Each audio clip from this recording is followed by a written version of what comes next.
अगर आपने अभी तक मेरा चैनल सब्सक्राइब नहीं किया तो उसे जल्दी से सब्सक्राइब कीजिए और साथ लगी घंटी को भी ज़रूर प्रेस कीजिएगा ताकि मेरी हर वीडियो का नोटिफिकेशन आपको मिल सके। अस्सलाम वालेकुम। आज बनाऊंगी मैं आलू गोश्त चिकन करी जिसे कहते हैं। तो ये किस तरह से बनाते हैं मैं आपको बताती हूँ। हर एक का बनाने का स्टाइल थोड़ा सा अलग होता है, तो आज आपको मैं बताती हूँ कि मैं इसको कैसे बनाती हूँ। सबसे पहले थोड़ा सा ऑयल लिया है, आधा कप ऑयल काफ़ी है। उसमें एक बड़ा प्याज स्लाइस करके मैंने डाल दिया था और इसे मैं अच्छे से करूँगी फ्राई, यहाँ तक कि अच्छे से ब्राउन हो जाए। और जैसे ये ब्राउन हो जाएंगे थोड़ा सा पानी डाल के इसे ढक देना है। इससे ये होगा कि प्याज जो है वो अच्छे तरीके से गल जाएंगे। देखिए प्याज गल चुके हैं, पानी ख़त्म हो चुका है। अब इसमें मैं डालूँगी चिकन, और चिकन को 1 से 2 मिनट भूनना है। और 1 से 2 मिनट भूनने के बाद इसका ज़रा सा कलर चेंज होते ही इसमें डाल देना है लहसुन अदरक का पेस्ट। और इसके साथ हम थोड़ा सा इसके साथ लहसुन के साथ और नमक के साथ इसे भूनेंगे।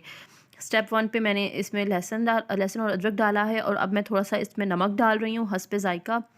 इसके साथ इसकी अच्छे से भुनाई करनी है कि गोश्त जो है वो अच्छे से गल जाए। और जितनी आप अच्छी भुनाई करेंगे उतना ही जो चिकन है वो अच्छा बनेगा।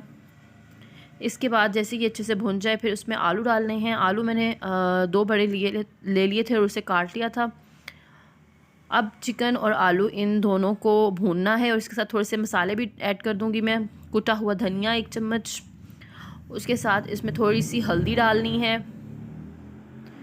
और अब क्या करना है, अब इसे अच्छे से भूनना है। आलू और चिकन की इतनी अच्छी भुनाई करनी है कि आलू भी तकरीबन आधे गल जाएं और चिकन जो है वो भी आधा गल जाए, क्योंकि मैंने आपको पहले भी बताया जितना अच्छा भुना जाएगा उतना ही अच्छा ये बनेगा। और ये सब कुछ जो है वो मीडियम आंच पर करना है, हल्की आंच पे नहीं करना, नहीं तो चिकन गल के टूट जाएगा। ये टमाटर और हरी मिर्चों का पेस्ट इसमें डाला है। आपने नोट किया होगा मैंने इसमें लाल कुटी हुई मिर्च या पाउडर सुर्ख मिर्च जो है वो यूज़ नहीं की, मैंने इसमें सुर्ख मिर्च का इस्तेमाल किया है और ये बहुत टेस्टी बनेगा। इसे भी अच्छे से भून लेना है कि घी नज़र आने लग जाए। जैसे घी नज़र आने लगेगा इसमें इलायची डाल देनी है। इस स्टेप पे अगर आप इलायची डालेंगे तो इससे बहुत अच्छा टेस्ट आएगा।